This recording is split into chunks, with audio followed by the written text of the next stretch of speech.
الممارسة في بلادنا والمستمرة. علاش؟ لأنه حركة 20 فبراير طلبت ببناء الديمقراطية، طلبت بأنه يتم التقليص من الفوارق الاجتماعية ونبني واحد المغرب اللي غادي تحقق فيه العدالة الاجتماعية وما يبقاش فيه الضرب ديال الحريات وديال الحقوق، ويتم فيه الإفراج على المعتقلين السياسيين وننهيو مع هذه الظاهرة اللي كيبان لنا اليوم وكتشوفوه انتم كذلك كصحافة، أنه كل الاختلالات البنيوية منها وغيرها اللي كانت شارت لها حركة 20 فبراير وناضلت من أجلها إلى جانب كل قوى التقدمية والديمقراطية اللي هبطت معها، بقى مستمرة وبأشكال أخطر. علاش؟ لأن الدولة المغربية ماشي فقط يعني استهانت بمطالب حركة 20 فبراير اللي لو أنها طبقت كنا غادي نكونوا اليوم أمام دستور ديمقراطي، أمام فصل السلط، أمام إمكانية ربط المسؤولية بالمحاسبة، أمام استقلال ونزاهة القضاء، أمام إصلاحات جوهرية ضريبية ومالية وفي مجال التعليم اللي غادي تخدم المصلحة ديال المغرب آنيا ومستقبلا.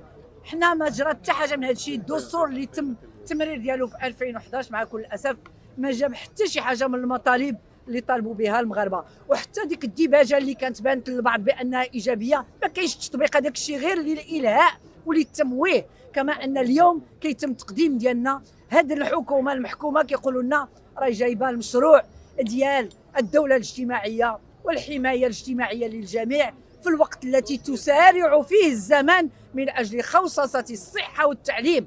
غدا ماشي بعد غدا غادي تكون مجموعات ترابيه صحيه في 12 جهه المغرب وغيتم حل لي سي اش يو، غيتحلوا مكتوبه في القانون اللي عطاونا باش ندرسوه وما غيبقى والو. الخواص وقال لك 11 مليون ديال داك الناس ديال الراميد غندخلوهم لابو و11 مليون ديال الحرفيين ندخلوهم واللي بقى تا هو غادي ندخلوه. وهنا غادي تشوفوا بان اللي غادي يوصل للصحه في المغرب هو اللي عنده باش يضرب على جيبه، اما الفقراء ليهم الله. هادشي اللي كاين. تعليم 70 برنامج ديال الاصلاح تخريبي تيدخلوا الكلمات ديال الجوده وديال هادشي جوده ما كاينه اليوم. التفاهه اليوم كيحاولوا يعطيو للشباب المغربي دبلومات، كنقولوا بان المغاربه ما بقاوش فورمي ولاو ديفورمي لانه ما بغاوش الناس تقرا، كيخافوا من الانتليجنسيا، كيخافوا من المثقفين، ما بغاوش يكونوا وكيضحكوا على الدراري. وبدات هادشي ديال التجزيء وكنقريو شويه اليوم وشويه غدا. المناصب ديال الاساتذه الباحثين ما كنخلفوهمش، وثانيا كنجريو على الاطباء ديالنا والمهندسين ديالنا ما كنعتبروهمش، ما كنخلصوهمش مزيان. الباحثين الكبار في لانازا مشاو خلاو البلاد، وحنا محتاجين هذا نزيف ما يمكنش نسكتوا عليه. ثم يعني المجال ديال الطاقه، انتم تعرفوا ان الطاقه اساسيه من التحديات الكبيره اللي كاينه في العالم. الا طلع الثمن ديال الطاقه كلشي كيطلع، النقل كلشي كيطلع وكيكون. شكون اللي مكلف بالطاقه في البلاد؟ كل هاد الدول اللي كتحترم راسها من بعد الجائحه قالوا حبس. التعليم والصحه خاص الدوله تكلف به، والطاقه خاص الدوله اللي تكلف بها. واش حنايا الدوله اللي مكلفه بهذا الشيء؟ الدوله تخلت على التعليم وعلى الصحه ودارت التسليع، والطاقه سدوا الاسامير داروا تحرير الاسعار وخلاو 18 عائله كتقش فينا حنايا، وعلى راسها 4 العائلات ضربوا 45 مليار ديال الدرهم ولا من حاسب ولا رقيب. قال لك اسيدي درنا المؤسسات الدستوريه المجلس المنافسه. السيد رجل نزيه وجاب التقرير وقال لك هانتو راه اتفقوا بيناتهم رجعوا الفلوس، حيدوا التقرير. واش هادشي اش من دوله هادي؟ ماشي غير ديمقراطيه الواجهه، ماشي غير مؤسسات الواجهه، هذا يعني الاستهتار بالمغاربه اللي حرروا البلاد واللي هما قادرين باش يبنيو بلاد ديمقراطيه. اكثر من هذا حلوا الحدود البلاد، 56 اتفاقيه تبادل الحر. اللي عنده شي جالو يبيعها، اللي بغى يجي يستغل بنادم العبيد الجدد كيجي لهنا وكيدير فضل وراس المال. حتى دفاتر التحملات ما كيحترموهاش، كيدي كل شيء. حنا ديالنا حالين فمهم. ومن بعد داروا لنا 20 عام ديال جلب الاستثمارات الخارجيه لي زي دي او. جاو عباد الله وسير دابا قلب لي انت في شي شركه كدير شي حاجه هنا وسير حاسبها، حتى واحد ما يقدر. وباقيين غاديين في هذا الشيء. داروا التقارير قالوا بان الدوله ملي توجهت الخواص تفلسنا، ما درنا تنافسيه حقيقيه، ما خلقنا فرص شغل، ما درنا والو. ورغم ذلك جابوا لنا نموذج نموي جديد. قال لك الجيل الجديد من الاصلاحات. شنو هو هذا الجيل الجديد؟ هو الخوصصه. لا بقى شي خوصصه غادي يخوصوا كل شيء وغادي يركعونا تحت المديونيه هذا الشيء اللي باغيين يديروا هاد الناس. وسيروا قراو تقرير ديال صندوق النقد الدولي يوصي المغرب باصلاح بين مزدوجتي المؤسسات والمقاولات الكبرى. لا بقى شي مؤسسه والمقاولات الكبرى خصها الخصاصه. كيهضر على اصلاح ضريبي ماشي كيبغينا حنا من اجل توسيع الوعاء والتوزيع العادل، لا، اصلاح ضريبي من اجل اغناء الغني وتفقير الفقير، اصلاح مالي من اجل تعويم الدرهم باش حنا نغرقوا، باش ما نبقاوش ما كاينينش. حنا غادي نبقاو ساكنين في هذه الرقعه الارضيه كعبيد ننتظروا هذاك اللي غيجي من الخارج باش يخدمنا ولا ما يخدمناش، ولا ما وقعت لنا شي مصيبه. راه قال لك غيجيبوا لنا الحشرات، راه وصلوا الميناء ديال طنجه اليوم وغنبداو ناكلوا حنا الحشرات.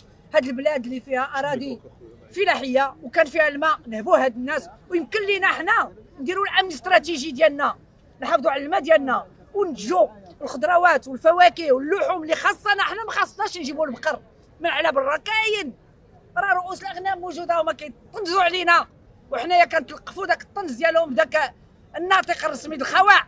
ما كاين حتى كلمه كنسمعوها اللي غادي تفيدنا ونعرفوا هاد الناس اش كيديروا. حتى القوانين كيدوزوهم في لمحه برق، ما كتعرفوهم علاش. اولا بعد المراقبه خصها تكون على المستوى المؤسساتي.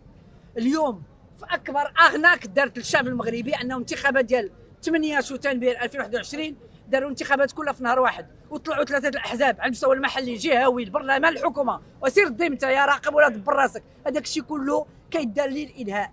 اما الشروط ديال المراقبه راه معروفه، خاصك تنهي مع الريع مع الاحتكار ومع النظام الباتريمونيالي اللي جاب لنا عائلات بذاتها ما كانت كاع مشاركه في تحرير المغرب، اللي هي استولت على الماء وعلى الاراضي وعلى الغابات وعلى وعلى وعلى، والامور باقا مستمره. اذا ما كاينش حتى شي مراقبه، اللي كاين خاص واحد المراقبه شعبيه.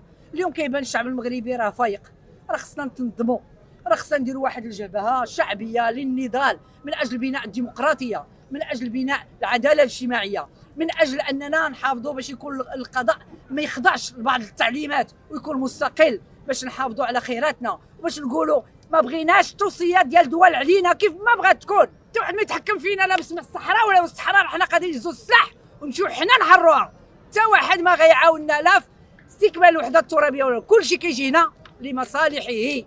وهذا الشيء علاش جا الكيان الصهيوني بصباطكم وحنا ساقلين كل شيء خايف. شنو هذا المشروع منين جا؟ علاش غادي نخافوا؟ علاش غادي نخافوا؟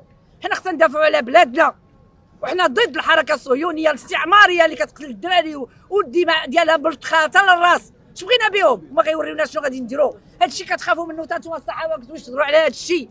راه خصنا نهضروا، خصنا نتكلموا. حنا بلادنا بغينا نحافظوا على سيادتها، بغينا نحافظوا على استقلال قرارها، بغينا نحافظوا على مستقبل هاد الاطفال اللي كيتلاحوا في البحر في الباطيرات باش يكون عندهم مستقبل هنا، يقراو مزيان يتكونوا باش غدا ان شاء الله حتى هما يكونوا مواطنين مستقلين ويخدموا بلادهم. واش حنا غنبقاو غير عبيد؟